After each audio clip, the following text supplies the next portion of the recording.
At eto na sila, ang nag-iisang masugid na tagahanga ni Nicole Yala, Chris Chuper! Kasama ang nag-iisang die-hard fan ni Chris Chuper, Nicole Yala! Mula sa Mahiwagang Burnay, ang kwento.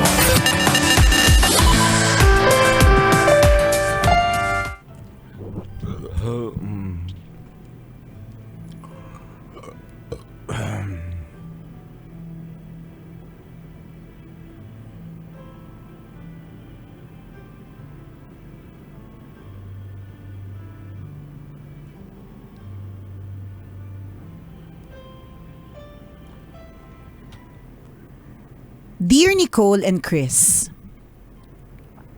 itago niyo lang ako sa pangalang Louie, 35 years old at isa sa mga tambalanista ninyo dito sa Caloocan. Sumulat ako kasi naiinis na ako sa lagay ng love life ko ngayon. Yung pagkainis ko, malapit nang mapunta sa pagkapuot. Bago umabot doon, ibabahagi ko na sa inyo at baka sakaling may opinyon kayo o saloobin na hindi ko pa naiisip. Unang kita ko pa lang kay Nessie, nabighani na ako. Ang lakas ng dating. Hindi pwedeng hindi mo lilingunin o susulyapan ng palihim. Habang nakikilala ko ang pagkatao niya, napatunayan ko na kaibig-ibig din ang personalidad niya. Maganda na, mabuting tao pa. Dahil matindi na ang tama ko kay Nessie, hindi ko na nilubayan. Sinagot naman ako. Ilang taon na din kaming magkarelasyon pero hanggang ngayon, on and off pa din kami. Lagi niyang sinasabi na masyado akong perpekto sa kanya. Hindi daw niya ako deserve.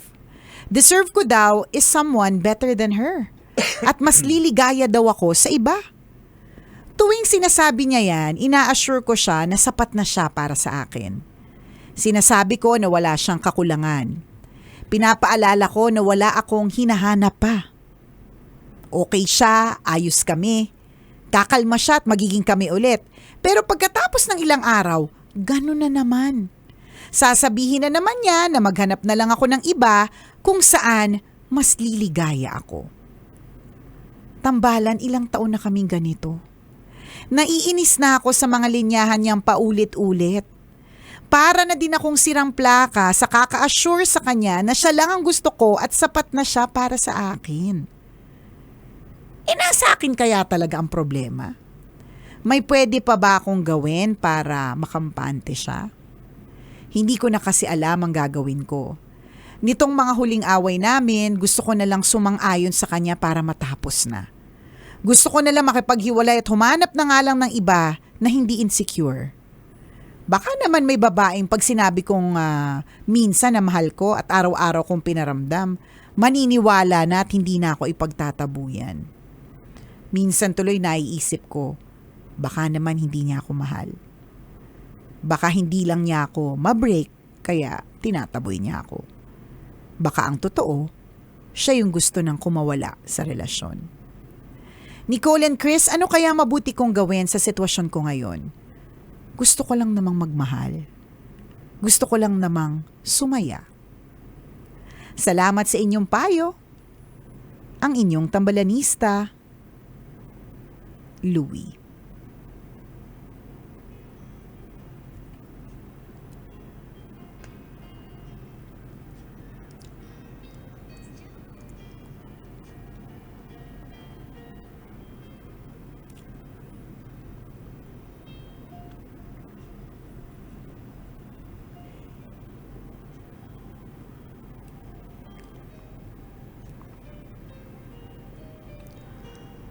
Okay, Louie.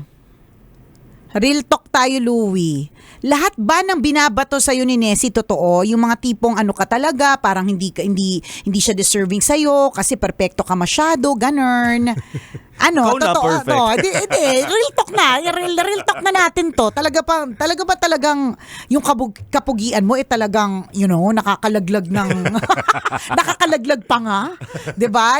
Yung kutis mo ba pinong-pino, ganon? Yung kabaitan mo ba, wagas-wagas na papunta ka na kay Lord, ganon? Ganon ba? Kasi kung hindi naman, baka may katotohanan na si Nessie gusto lang talagang kumawala sa'yo, hindi ka lang makaramdam. Feeling ko, gano'n. Dahil ganyan ka. Kasi ganyan ka. Kasi hindi ka talaga May perfecto. insecure nga kami lahat habang pinapakinggan namin yung kwento Oo mo nga eh. Ikaw na sana all talaga ganyan Di Kaya ba? Pinakamabait, nga puging-pugi yung yung Oo, basta girlfriend. perfecto, hindi siya deserve. Ang pagkaka-describe mo naman kay Nessie, parang kabigha-bighani. Maganda na, maganda pa ang ugali, 'di ba? So para ganun siya, tas may insecurity pa siya, ibig sabihin talaga namang bonggang-bongga yung gayumang ginamit mo, charot, 'di ba? Alam mo, ang hirap, mahirap kasi nakakapagod yung pag-a-assure na parang ano pa ba yung mga pwede kong gawin. Hindi ko na rin alam kasi mahalaga sa akin yung pinaparamdam, pero mahalaga din sa akin ang words. Kung lagi mong sinasabi yon na ina-assure mo siya, lagi mo siyang kinakausap, tapos ganyan pa rin siya sa'yo, alam mo yung tinatawag na reverse psychology, baka nag-work. Kasi sa mga anak ko nag-work yun eh. Kapag halimbawa, nagagalit ako. Kunyari, kalma ako nung una, tapos naging dinosaur na ako, ganyan. Pumunta na ako sa Godzilla, ganon, di ba? Minsan nakikinig, minsan hindi pa din. Pero kapag partner, tumahimik na ako. Yung ni-reverse ko ba, ayoko na. Oo. Ganyan. Alam kaya pag Nagpanggap nag-tutor, siyang mushroom. ayan, nagpanggap akong mushroom, magpanggap akong patatas, yan. Mushroom ako today. Oo. Potato ako today. Yan, patatas Ganon. na pagulong-gulong lang, walang direksyon, ganon.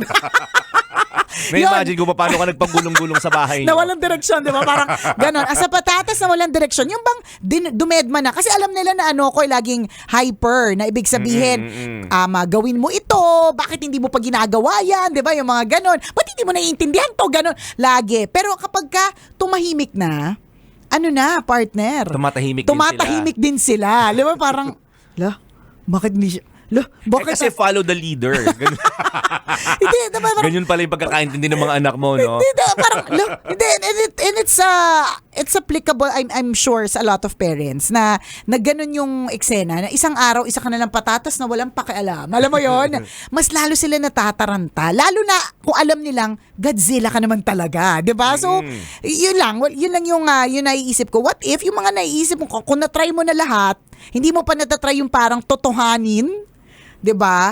Bakit hindi kaya pag nag-reverse psychology, baka may ganong effect, 'di ba? Kasi kung ginawa mo na nga lahat.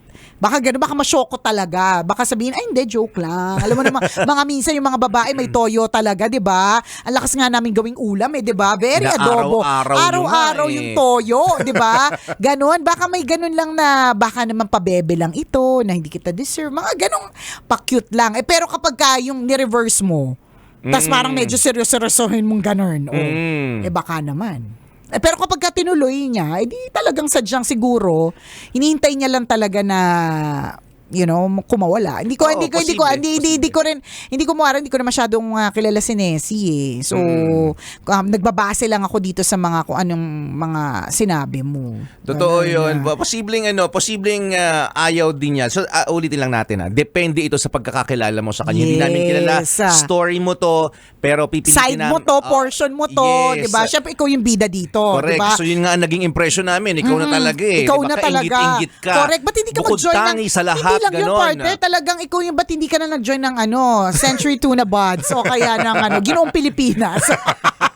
Kasi grabe, nakaka-insecure eh. Oo, kasi diba normally hindi dapat may insecure sa'yo yung girlfriend mo. Or yung boyfriend mo. And vice versa. Dapat hindi makakaramdam ng insecurity. Meaning, i-uplift mo kung ano yung kakulangan niya. Kung ano yung kahinaan niya.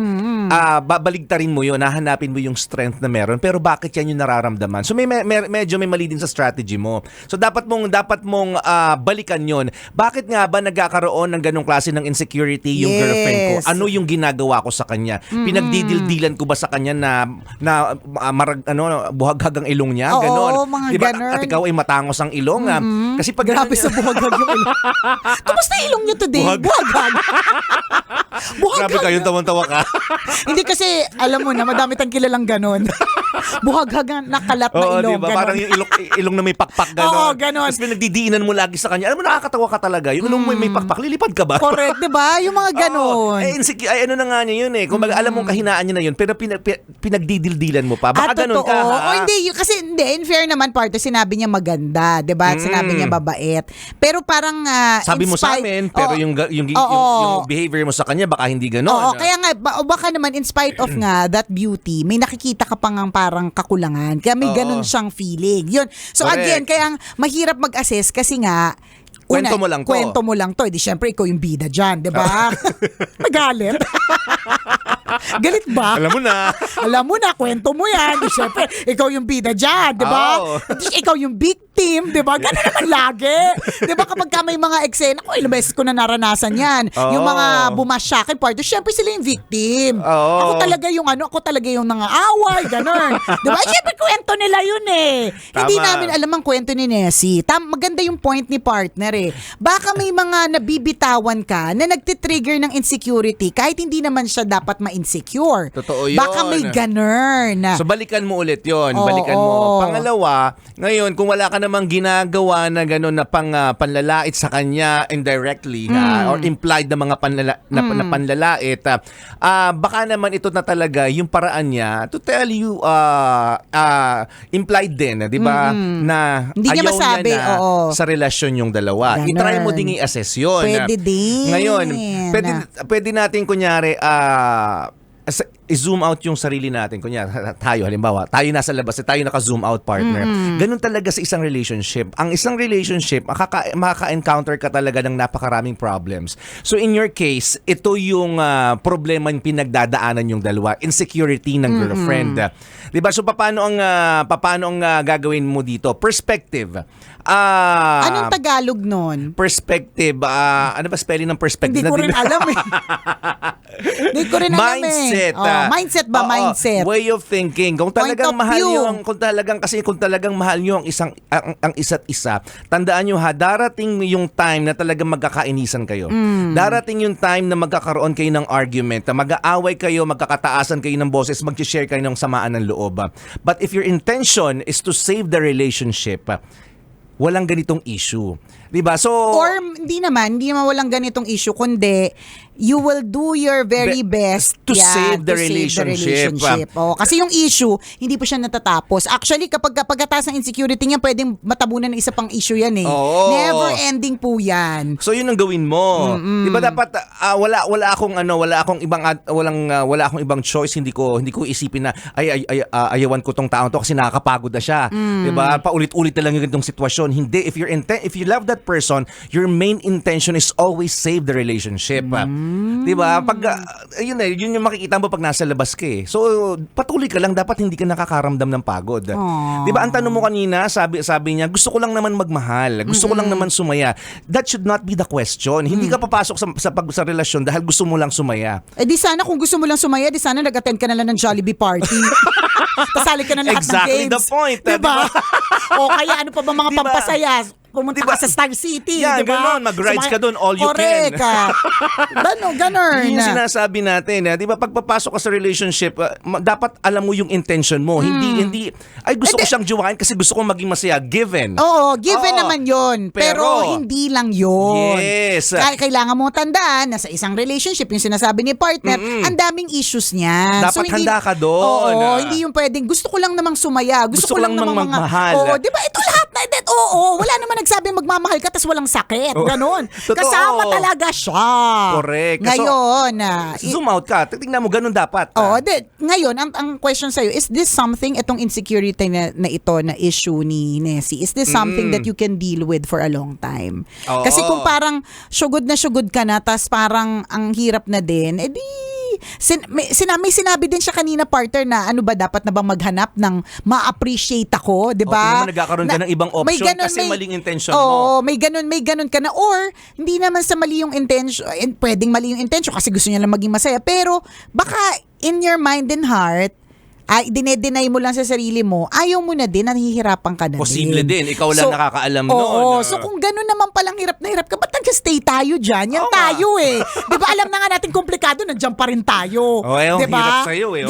Ikaw na nagsabi. Ginawa ko naman ang lahat, di ba? Oo. Ikaw na nagsabi niyan, di ba? Minsan kasi alam naman talaga natin yung gagawin. Kailangan lang may babatok. Oh. Uy!